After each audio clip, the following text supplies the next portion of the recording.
Now, it's not every day we get a sneak peek behind the scenes of game development, but thanks to a video released this morning by IGN for Overwatch, today is one of those days. In the video, they go over 5 secrets about Overwatch's support heroes in an interview with Jeff Kaplan, and they cover some really interesting stuff, including showing some early development footage. Now, the first, and what I think was the absolute coolest thing to see, was Lucio's original ultimate, which would slow down time for everyone but him. This allowed him to run up to enemies, get headshots, or even boop them off the map. The reason they decided not to go with this ultimate, according to Jeff, was because it felt really bad for the players, not only of the enemy team, but even of Lucio's team, because you'd be running out from the spawn point, and then all of a sudden, Lucio pops his ultimate, and you're slowed down. You're returning to the battle speed is slowed down for a few seconds. It felt really bad as players, so they decided to get rid of that one. But it's really cool to actually see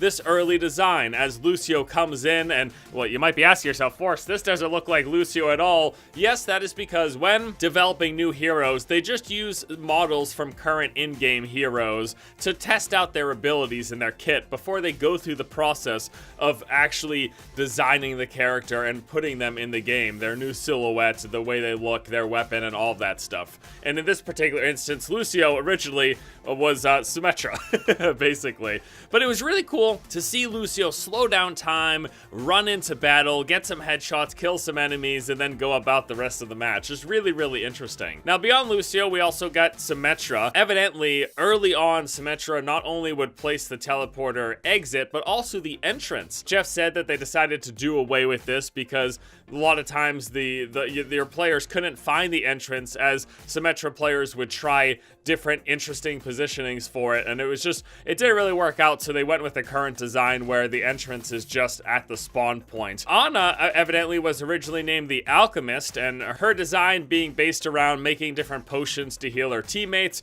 Mercy actually wasn't Mercy at all. Her original name was Angelica, and Mercy was actually the original name for Pharah, which then changed to Rocket Dude, Rocket Queen, until it finally ended up it being Pharah. And then finally, Zenyatta, his original name was Cyber Monk, and the idea was that he was the second healer, the first one being Mercy, and the concept was that he would heal fast-moving targets that got into risky areas that Mercy couldn't safely get to. And obviously, as we see with his current design, he's a great healer to toss orbs out on flankers, people like Genji and Tracer, diving Winstons, things like that. Again, situations where Mercy wouldn't necessarily want to go. So it was really cool to get these little 5 unknown facts or secrets. We had heard about Lucio's time slow ult in the past, but we never actually seen it in action, so obviously that's awesome. And these little bits of tidbits of information for the other support characters, it was cool to learn about that as well. Obviously, you guys should check out the original video by IGN. I'll give you guys a link in the description below. I just wanted to share some of this with you and give some of my thoughts about it as well. Really, really cool thing. I hope we get more of this stuff. I'd love to know more about the original concepts of heroes, the original ideas and designs that they had, and I would also love to see more gameplay footage of that stuff because I think it's really interesting to look at. All right, that does it for me here today, guys. Thank you all so much for watching. Hope you enjoyed the video. Hope you have a good one, and until next time, I'll see you later.